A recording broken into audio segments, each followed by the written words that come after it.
Clutch, clutch, slip, clutch, clutch, slipping, clutch, clutch, clutch wear.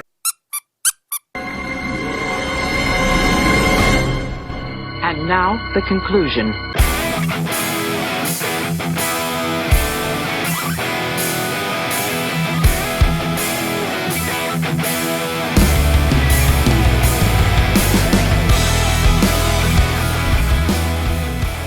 Alright, finally, let's get into this.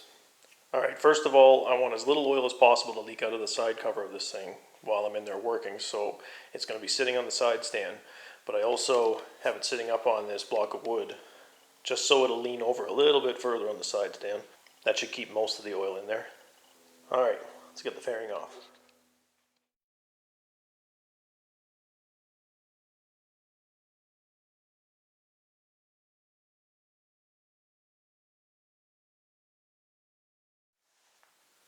Alright, now we move in a little bit closer. Whoops, forgot to hit record, but here's all you missed. Just pulling the bolts out of the cover. There's only one bolt that's longer than the rest. Has a little wire clamp on it. Sits right here. This bolt right here, for some reason, had a little bit of thread locker on it. That's it. So, to pull the cover off, you're going to want to pull your linkage back so it disengages the pull rod and the clutch. And there's going to be little dowels lining this up, so it might get hung up on the dowels. There we go. Dowel right here, and there should be one right here, but it came out in the case. I'm going to actually put that right back in there. Alright, that's the clutch. So all I'm going to be doing is taking the pull rod and the bearing out. To do that, we got to take the pressure plate off.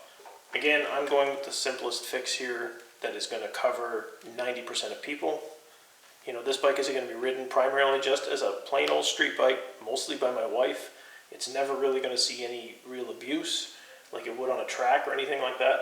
So all we have to address are the clutch springs, that pull rod, and that bearing. That's it.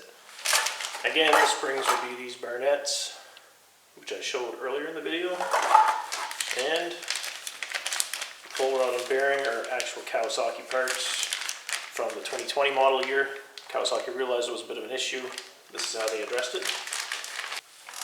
This, for our situation, should take care of, you know, all the trouble. We shouldn't have any trouble with slipping anymore.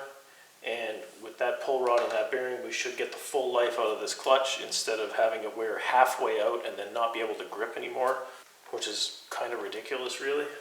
I mean, this bike is designed for beginners. I understand that, and it serves its purpose. It's a very good beginner bike, very light clutch feel, just the way they wanted it. But with that light clutch feel comes excessive clutch wear. So we're going to try find a balance where we still have a comfortable clutch for my wife to use, but one that doesn't wear out in 5,000 or 6,000 kilometers, because I'm not buying a new clutch every 5,000 kilometers. So let's get the pressure plate off. These three bolts, you don't want to loosen off any one of these three by itself at once. You want to work your way around a little at a time.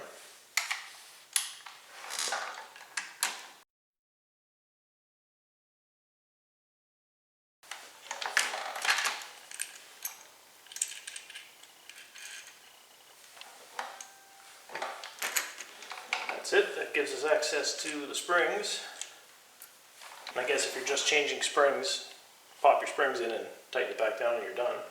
Now to get this out, though, we want the pressure plate out. We want to try to keep the clutch in place as we take the pressure plate out. You just have to rotate the pressure plate a little bit clockwise as you take it out.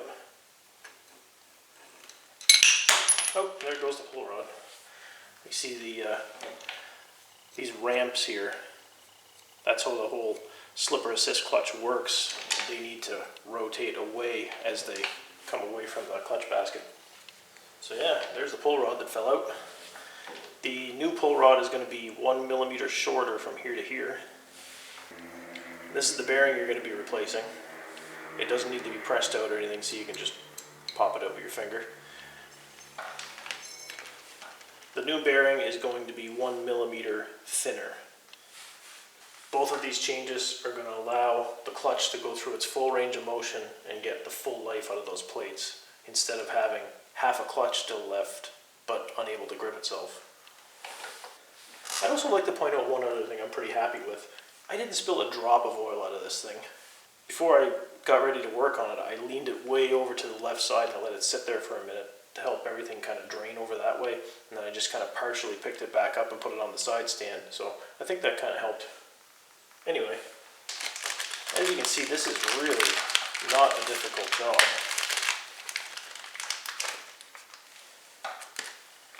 There's our new bearing. Side by side with our old bearing, just a little bit thinner. I'd say if you're comfortable doing most basic maintenance on your motorcycle, like oil changes and all that stuff, this really shouldn't be much of an issue for you. So there's the new bearing in. And here is our new pull rod, sorry. You can just barely see it, but it's about 1 millimeter shorter. I believe by making these changes this way, Kawasaki was able to address the problem without affecting clutch adjustment too much. So your cables shouldn't be too far out of whack from where they were when you started. Alright, just had to run and go grab my grease. Just want to get a little bit of grease on this pull rod. And you probably want to get a little bit of grease in the linkage and the cover, just to keep everything running smooth.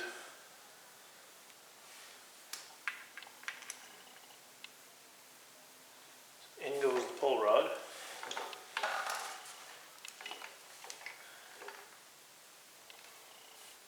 And I'll get a dab of grease inside the linkage and the cover. Now it's pretty much just a reverse order to assemble everything. Just get your pressure plate lined up in there, and you kind of rotate it back into place. There it goes. Just drops right in. Now I've got the new Barnett springs. At first look, there's fewer coils in the same length of spring.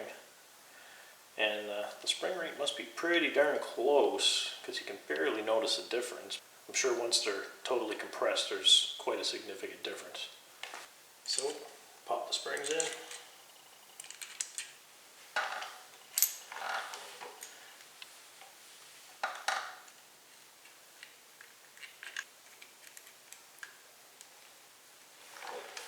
Now, same procedure for tightening these. Even more important while you're tightening it, you want to make sure you work your way around a little at a time. Don't tighten one of these down fully by itself.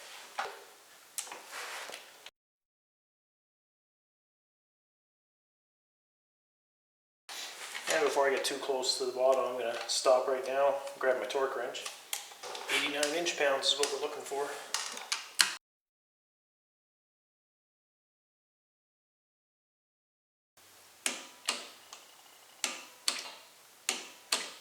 That's it for the clutch work. Now it's just buttoning everything back up. Oh, and one more thing before you button this whole thing back up. Right here and right here, these are the two spots where the crankcase splits if you were to split the case on this engine. There's always a little bit of extra sealant put in these two spots with this cover. Whenever you put the cover back on, it's not a bad idea to put a dab of Permatex, you know, here and here. The manual calls for it. I'm sure plenty of people are thinking, you don't need to do that, but why not, right? It's a good idea.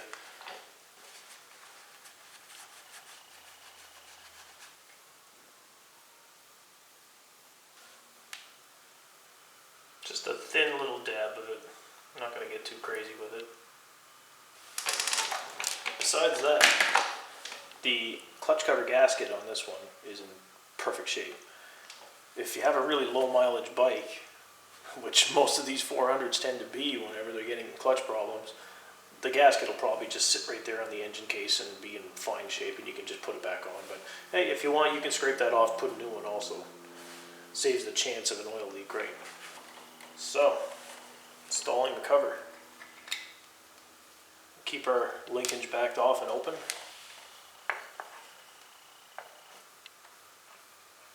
Line it up. dowels. Try not to pinch any wiring in it. And as you work it in, the linkage will grip the pull rod. That's it. We can get our screws in, torque them down to 87 inch-pounds. Again, for this one right here, not a bad idea to clean this one up, that old thread locker. Get that all off of there and put another dab of, you know, blue Loctite or something like that, something non-permanent. And again, remember, this is the one and only longer bolt in the whole situation. It goes down here. Once these two are in, this is the other one that has a wire clamp on it. Once they're tightened down all the way, the clamp is going to rest like this. You'll see there's a little edge right there on the cover. The clamp will tighten down in place and then rotate up against that edge. It'll be in a perfect position there to hold your wiring in place.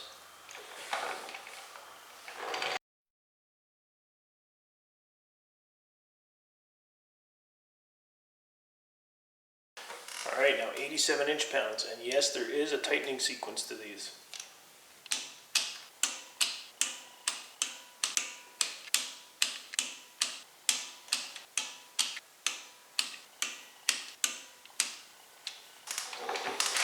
So, that's it for the most part. You know, just reattach your clutch cable, put your fairing back on, and hit the road and try it out. So I guess come back and check out the next video, and I'll let you know how this works. Hopefully good.